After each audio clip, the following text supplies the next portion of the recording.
तो रायपुर के रिजॉर्ट में ठहरे हुए हैं झारखंड सरकार के विधायक और विधायकों की आवभगत कल से लगातार चल रही है जब से वो यहां पर पहुंचे हैं। और इस बीच ट्वीट कर निशाना साधा है छत्तीसगढ़ के पूर्व मुख्यमंत्री रमन सिंह ने। हमारे साथ इस वक्त मौजूद है रमन सिंह जी। सर, आपने जो ट्वीट किया उसमें पहला लाइन आपने चेतावनी दी है भूपेश बघेल को, कान खोलकर सुन लीजिए भूपेश बघेल। इसका क्या मतलब है? ये चेतावनी क्यों दी आपने?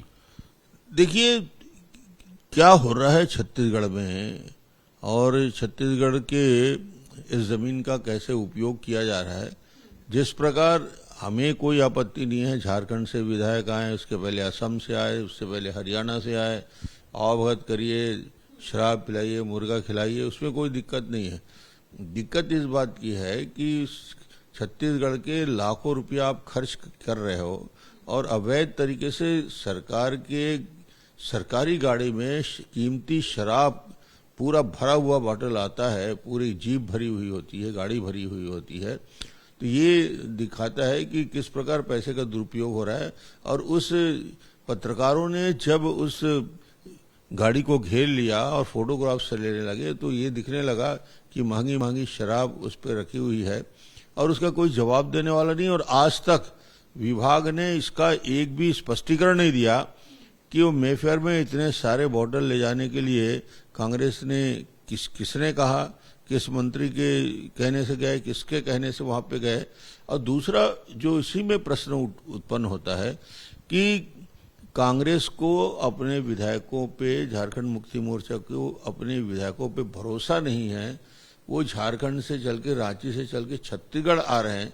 इसका मतलब है विश्वसनीयता उनके विधायक की नहीं रही है, जिसके लिए उनको छत्तीसगढ़ लाया जा रहा है। जिस विश्वसनीयता की आप बात कर रहे हैं रमन सिंह जी, उसी विश्वसनीयता पर सवाल ये उठ रहा है कि उस वक्त बीजेपी को भी क्या विश्वास नहीं था अपने विधायकों पर, जब महाराष्ट्र में खेला हुआ, जब राजस्थान में खेला हुआ, जब कर्नाटक में खेला हुआ? क्योंकि ये आरोप सीधा सीधा भूपेश बघेल लगा रहे हैं, मौजूदा मुख्यमंत्री हैं वो। नहीं, हम तो तरीके पे आपत्ति कर रहे हैं। आप लाइए छत्तीसगढ़, दंतेवाड़ा ले जाइए, बस्तर ले जाइए, घुमाइए छत्तीसगढ़ में, आवभगत करिए, लाखों करोड़ रुपया खर्च कीजिए, मगर छत्तीसगढ़ की बदहाली का जवाब भी तो दें कि आज डीए के लिए लाखों कर्मचारी सड़क पे उतरे हैं, शिक्षक अपने रेगुलर करने के लिए रुके हुए हैं। उस दृष्टि से यदि उनका काम होता तो ये लाखों रुपया इसमें खर्च करने के बनिस्बत छत्तीसगढ़ के कर्मचारियों को डीए देने की बात सोचते तो अच्छा रहता। और जहां तक सवाल है कि विधायकों को ले जाना कोई गलत नहीं है, मान लो जा रहे हैं, यदि डर है, उनके अंदर विश्वास नहीं पैदा हो रहा है, मगर इस प्रकार से खुलेआम शराबखोरी को बढ़ावा देना उचित नहीं।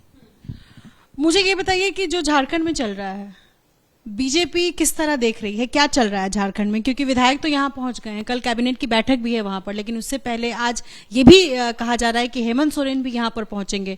तो जो विधायक यहाँ पर पहुंचे हैं, जिनकी संख्या 31 है, उनको बिल्कुल अश्योर किया जाए, इसके लिए यहाँ पर हेमंत सोरेन भी पहुंच रहे हैं। और झारखंड में क्या मुख्यमंत्री की कुर्सी बची रहेगी? क्या लगता है आपको? सवाल एक बड़े करप्शन का मामला है कि माइनिंग का लीज और अरबों रुपये की माइनिंग का लीज मुख्यमंत्री रहते उन्होंने अपने नाम कर दिया और चुनाव आयोग को पत्र लिखा महामहिम गवर्नर ने।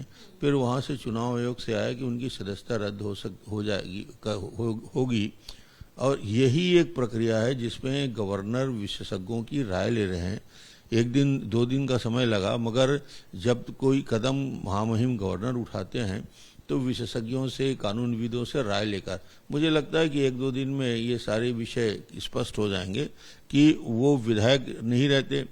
उसके बाद फिर उनको विधायक दल का नेता बनाया जाता है या मुख्यमंत्री बनाया जाता है, एक अलग प्रक्रिया है।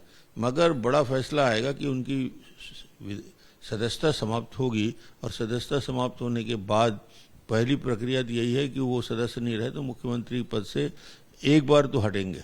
बीजेपी पर इल्जाम इस बात का है कि हॉर्स ट्रेडिंग कर रही है और यही वजह है कि हफ्ते भर लग गए और अभी तक लिफाफा खुला नहीं है। हेमंत सोरेन की कुर्सी बची रहे या जाए, कम से कम स्टैंड तो क्लियर हो। लेकिन इस बीच में खरीद फरोख्त का सिलसिला शुरू हो चुका है, ये आरोप है बीजेपी पर। कहाँ खरीद फरोख्त? कोई भी उनसे मेफेयर में संपर्क करने गया, कोई रांची के गेस्ट हाउस में विधायकों से बात किया, कोई हमारे राष्ट्रीय नेता के दायित्व में दिया। वो अपनी लड़ाई लड़ रहे हैं और खुद एक दूसरे के ऊपर भरोसा नहीं कर रहे हैं, उलझ रहे हैं। इसमें भारतीय जनता पार्टी का दूर दूर तक कोई नाता नहीं। भारतीय जनता पार्टी खरीद फरोख्त नहीं कर रही है? नहीं, भारतीय जनता पार्टी खरीद फरोख्त करती ही नहीं है। और इस घटना में कहीं भी कोई नेता, कोई भी वरिष्ठ अधिकारी न आज तक छत्तीसगढ़ आया है, न झारखंड में किसी को ये जवाबदारी मिलने जुलने का संपर्क भी तो नहीं किया गया है अभी तक। रमन सिंह जी, एक और सवाल है कि झारखंड के जो प्रभारी रहे थे कांग्रेस के आरपीएन सिंह, कहा जा रहा है कि उनको दिया गया है जिम्मेदारी, इसमें कितनी सच्चाई है? ना, ये तो अफवाह फैलाने की बात है। भारतीय जनता पार्टी इस प्रकार के कदम नहीं उठाती। Thank you. नहीं, कोई बात नहीं। भूपेश बघेल ने कहा है, आखिरी सवाल है, भूपेश बघेल जी ने कहा है कि आप उस वक्त क्यों चुप थे जब बाकी राज्यों में विधायकों की खरीद फरोख्त हो रही थी, और आज तो हम अपने ही पार्टी के विधायकों को यहाँ लेकर आए हैं, तो इसमें आपत्ति नहीं होनी चाहिए?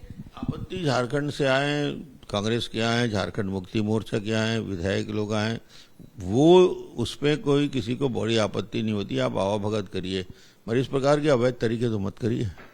अच्छा, मैं इस बात को क्या मान लूं कि बीजेपी यहाँ हाथ पे हाथ धरे बैठी रहेगी या कुछ आगे भी करेगी?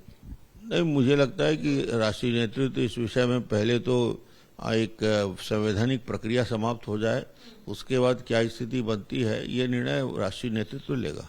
आपको दारू और मुर्गा पार्टी पर आपत्ति है, जैसा आपने कहा? अवैध नहीं, इस प्रकार के तरीके ठीक नहीं है। जिस प्रकार के तरीके झारखंड से भी आए, असम से भी आए, विधायक आए, मगर ये इस प्रकार की संस्कृति छत्तीसगढ़ में हम उचित नहीं मानते। शुक्रिया बातचीत करने के लिए। तो इस वक्त रमन सिंह जी कह रहे हैं कि क्या झारखंड में जो मौजूदा सरकार है उनको अपने विधायकों में विश्वास नहीं है, और यही विश्वसनीयता होने की वजह से क्या विधायक यहाँ पर पहुंचे हैं। लेकिन जो नया तरीका, जो नया रवैया यहाँ अपनाया गया है कि दारू और मुर्गा की पार्टी विधायकों के लिए किया जा रहा है, ये अनैतिक है। अपने सहयोगी वरुण के साथ निधिश्री, एबीपी न्यूज, रायपुर।